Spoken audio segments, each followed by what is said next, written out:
호크아이. 누군지 다들 잘 알고 있지?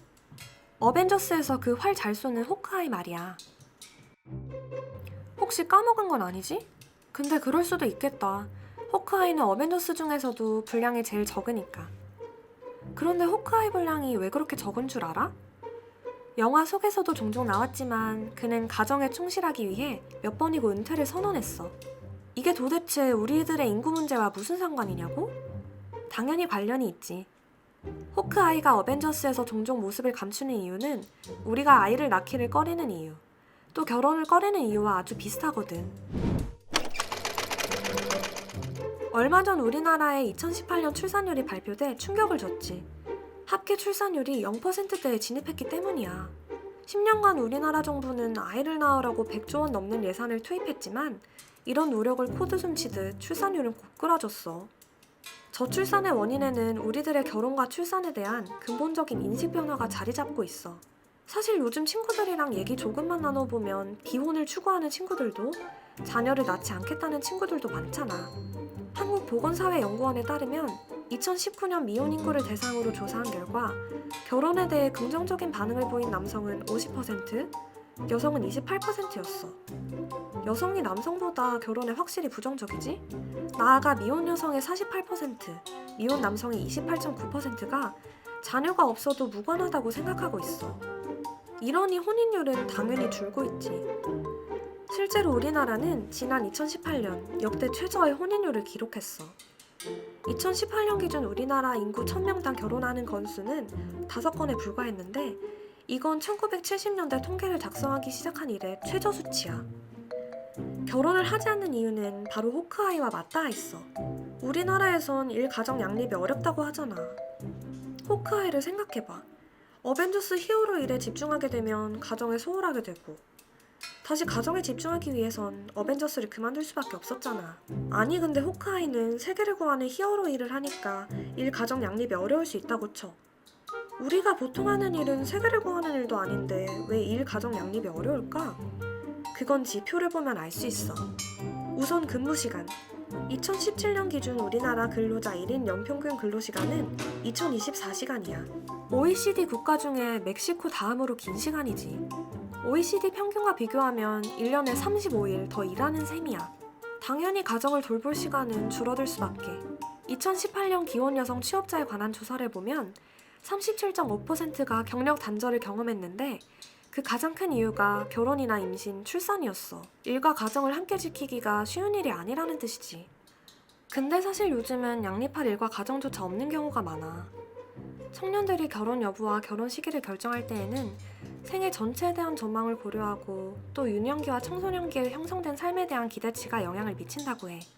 그러니까 우리가 어렸을 때 부모님 밑에서 크면서 아, 그래도 적어도 이 정도 수준의 생활은 할 수 있어야 가정을 꾸리겠구나 하는 생각을 하고 그 수준의 사회경제적 여건을 갖췄을 때 결혼을 한다는 거지.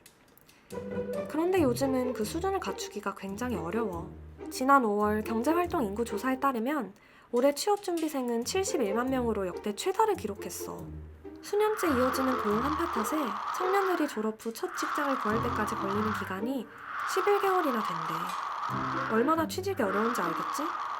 그런데 그렇게 힘들게 취직해도 10명 중 8명은 200만 원 미만의 월급을 받는데 월 200만 원을 벌어서 언제 결혼하고 언제 애 낳고 집까지 사겠어. 신한은행이 지난해 3월에 발표한 2018년 보통사람 금융생활 보고서에 따르면 월 285만 원 버는 사람이 서울에 있는 아파트를 구입하려면 21년이 걸린대. 이러니 대부분 자기 자신에게만 투자하게 되는 거지. 결혼에 꼴이냈다고 치자. 왜 아이를 낳지 않을까? 2019년 한 조사에서 미혼 인구는 자녀가 없어도 무관한 이유로 자녀가 있으면 자유롭지 못할 것이기 때문에 아이가 행복하게 살기 힘든 사회여서 경제적으로 여유롭게 생활하기 위해 등을 꼽았어. 미혼 인구뿐만 아니라 기혼 무자녀 인구의 출산 의향 역시 눈에 띄게 줄고 있어. 2018년 기혼 무자녀 인구의 출산 의향이 높다 응답은 미혼 인구보다 낮게 나타났어. 이유는 경제적으로 여유롭게 생활하고 싶어서 자녀 양육비 부담 등이 주를 이뤘어. 대부분 경제적인 문제 때문에 출산을 꺼리는 거지.